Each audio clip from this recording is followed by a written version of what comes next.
A'udzu billahi minasyaitonir rajim. Bismillahirrahmanirrahim. Aqidatuna fi ahkamiddin.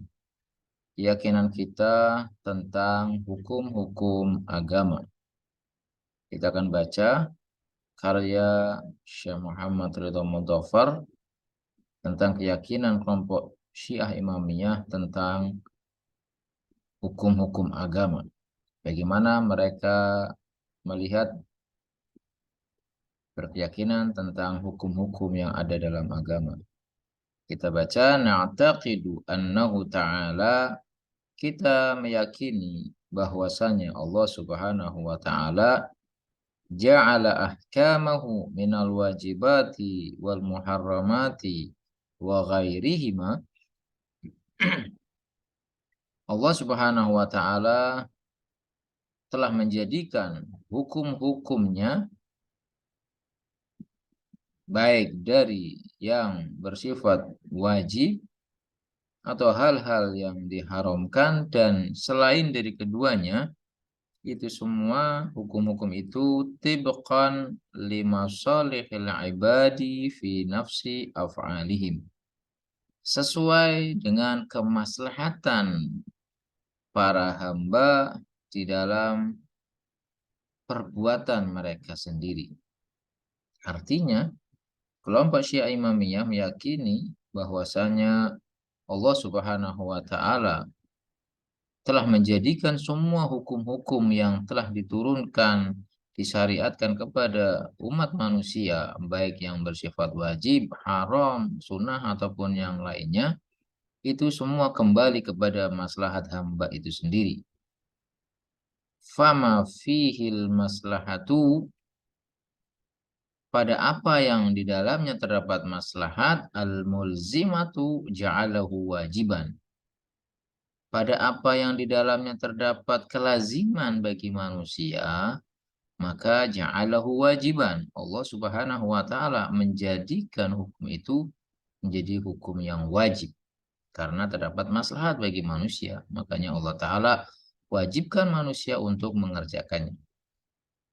Wa ma fihil mufsidatul balighatu naha anhu, dan apa-apa yang di dalamnya terdapat kerusakan yang nyata yang akan sampai kepada manusia, maka naha anhu, Allah Subhanahu wa ta'ala melarang perbuatan tersebut bagi manusia.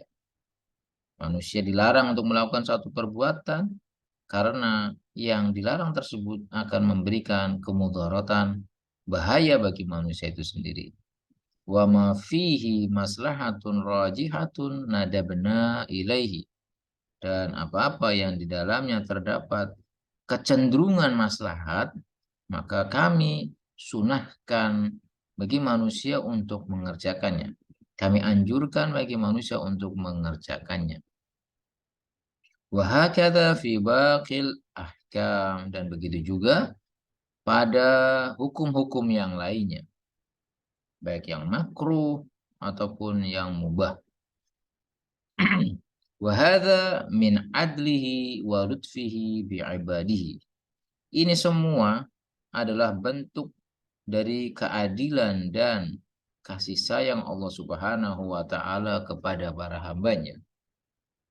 Hukum-hukum itu diterapkan, disyariatkan kepada manusia karena itu adalah bentuk keadilan dan kelembutan kasih sayang Allah Subhanahu wa ta'ala kepada hambanya. Wala budda ayyakuna lahu fi kulli waqi'atin hukmun, dan harus menjadi bagi manusia itu segala sesuatu, semua peristiwa itu ada hukumnya. Artinya segala sesuatu, segala peristiwa pasti ada hukumnya. Wala yakhlu syai'un minal asya min hukmin waqi'iyyin lillahi fihi, dan tidak ada kosong sesuatu itu dari sebuah hukum. Jadi tidak ada sesuatu pun yang kosong dari hukum waqi'inya, hukum faktanya bagi Allah Subhanahu wa ta'ala. Wa in sadda alaina tariqa ilmihi, walaupun tertutup bagi kita cara untuk mengetahuinya atau jalan ilmunya. Jadi mungkin kita tidak tahu hukum dari peristiwa tersebut, tapi bagi Allah Subhanahu wa taala itu tidak mungkin tidak diketahui.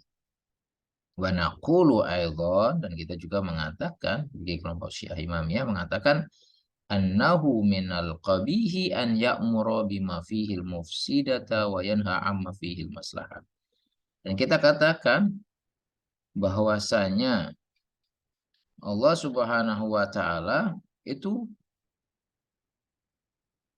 akan dikategorikan melakukan sebuah keburukan jika memerintahkan sesuatu yang di dalamnya terdapat bahaya bagi manusia dan melarang sesuatu yang di dalamnya ada maslahat. Itu sebuah keburukan. Jadi kelompok Syiah Imamiyah melihat bahwa hal itu tidak mungkin dilakukan oleh Allah Subhanahu wa taala. Tidak mungkin Allah Subhanahu wa taala akan melakukan sebuah keburukan dengan memerintahkan perbuatan buruk lalu melarang perbuatan yang baik. Itu tidak mungkin, dan itu adalah termasuk minal qabih, hal sesuatu yang buruk bagi Allah Subhanahu wa taala. Enggak mungkin dilakukan oleh Allah Subhanahu wa taala. Ghaira anna ba'dal firaqi minal muslimina yaqulun, hanya saja sebagian kelompok dari kaum muslimin ada yang mengatakan innal qabiha ma nahallahu ta'ala anhu wal hasana ma amara bihi. Ada sekelompok kaum muslimin yang berpendapat bahwasanya keburukan itu standarnya adalah apa yang dilarang oleh Allah Subhanahu wa taala, dan kebaikan itu adalah apa yang diperintahkan oleh Allah Subhanahu wa taala. Jadi sebagian kelompok kaum muslimin tersebut menilai standarnya adalah perintah dari Allah taala atau larangan dari Allah Subhanahu wa taala. Artinya, ketika tidak ada perintah dari Allah taala, manusia tidak bisa menilai apa itu buruk dan apa itu kebaikan. Ini sebagian kelompok kaum muslimin berpendapat demikian. Falaisa fi nafsil af'al, dan falaisa fi nafsil af'al, dan bukan atau tidak pada perbuatan itu sendiri. Artinya manusia tidak mengetahui perbuatan apakah itu baik ataupun buruk selama belum ada perintah atau larangan dari Allah Subhanahu wa taala. Masalihun wa mafasidun dzatiyah. Apakah itu yang bersifat maslahat ataupun bahaya secara dzatinya. Nah, sebagian kelompok tersebut mengatakan demikian. Jadi tidak bisa menilai satu perbuatan apakah itu baik ataupun buruk selama belum ada perintah ataupun larangan. Wala husna au qubha dzatiyah, dan bagi kelompok tersebut mengatakan tidak ada kebaikan ataupun keburukan yang bersifat dzati. Jadi manusia tidak tahu atau tidak ada kebaikan yang dzati ataupun keburukan yang dzati yang bisa diketahui oleh manusia ketika belum ada perintah, syariat, hukum atau larangan ataupun perintah dari Allah Subhanahu wa taala. Nah, ini hanya sebagian kelompok kecil saja dari kaum muslimin yang berpendapat demikian. Wa hadza qaulun mukhalifun lidharuratil aqliyah. Dan pendapat demikian tadi ini yang mengatakan, yang diyakini oleh sebagian kaum muslimin bahwa kebaikan dan keburukan tidak bisa dinilai dari akal atau hanya bisa dinilai ketika ada perintah dan larangan dari Allah Ta'ala, adalah perkataan atau pendapat yang berbeda, yang bertentangan dengan daruriyat akliyah, dari bertentangan dengan hukum akal.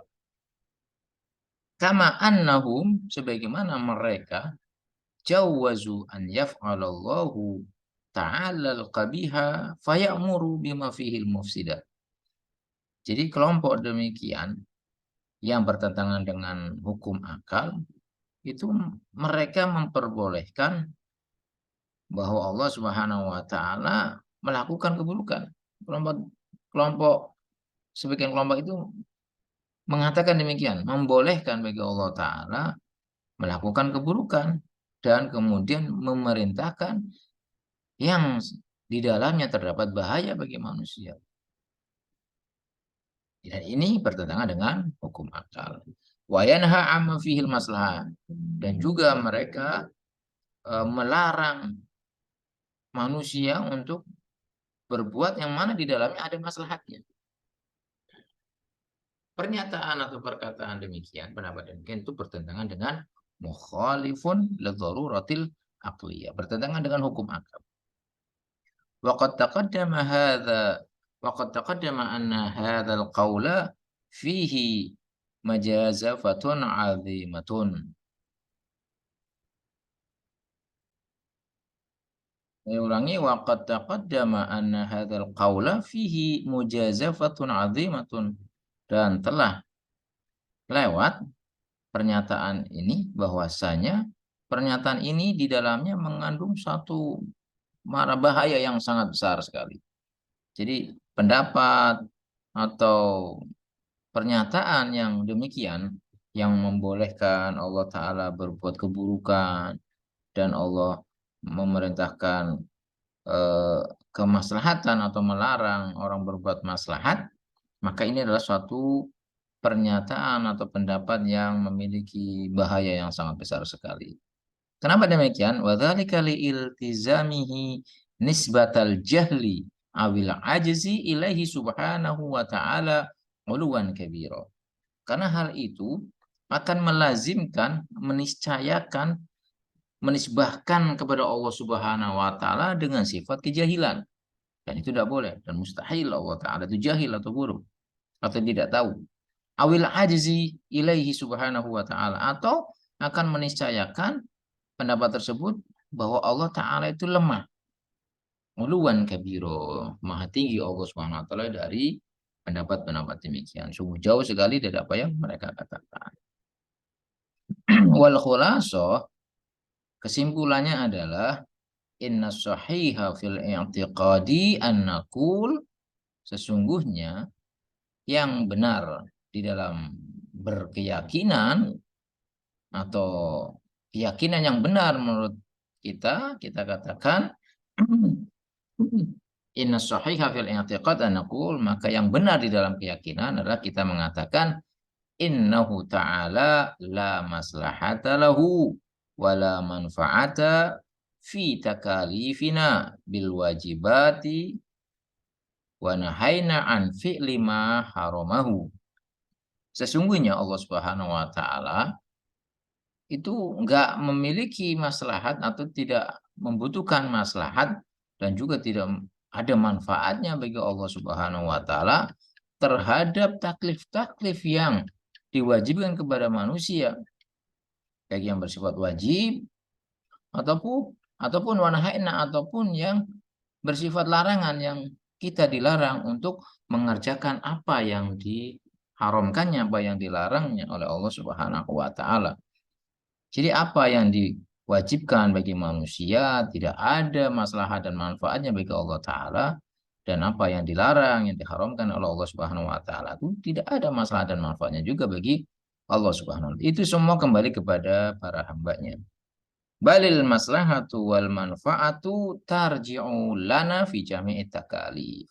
Bahkan maslahat, manfaat itu semua itu kembali kepada kita pada semua jenis-jenis taklif yang ada pada manusia. Jenis taklif yang disyariatkan kepada manusia dari Allah SWT, maslahat dan manfaatnya kembali kepada kita manusia. Wala ma'na linafyil masalihi wal mafasidi fil af'alil ma'muri biha wal manhi anha. Dan tidak ada maknanya